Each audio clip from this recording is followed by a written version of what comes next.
চিন্তায় বা টেনশনে যদি কোনো ব্যক্তির ঘুম না আসে, কোরআনের কোন সূরা পাঠ করলে তার ঘুম আসবে? তোমাকে অপশন দিচ্ছি, কোন সূরা বলতে পারো? সূরা ইয়াসিন, সূরা আর রহমান, সূরা নাভা, সূরা ইখলাস। সূরা ইয়াসিন। সূরা ইয়াসিন পাঠ করলে ঘুম আসবে না, তোমার উত্তর সঠিক হয়নি।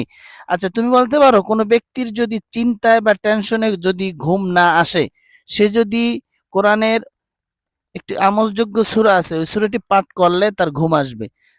তুমি সূরাটির নাম বলতে পারো? অপশন দিচ্ছি, ইয়াসিন, সূরা আর রহমান, সূরা নাবা, সূরা ইখলাস। সূরা আর রহমান। সূরা আর রহমান। না, তোমার উত্তর সঠিক হয়নি। আচ্ছা, দেখি তুমি পারো কিনা। কোনো ব্যক্তির যদি চিন্তায় বা টেনশনে ঘুম না আসে, সে যদি কোরআনের এই সূরাটি পাঠ করে তাহলে তার ঘুম আসবে। সেই সূরাটির নাম কি বলতে পারো? তোমাকে অপশন দিচ্ছি, সূরা ইয়াসিন, সূরা আর রহমান, সূরা ইখলাস, সূরা নাভা। সূরা নাবা। সূরা নাভা। তোমার উত্তর সঠিক হয়েছে। কোনো ব্যক্তি যদি সূরা নাভা পাঠ করে তাহলে তার ঘুম আসবে।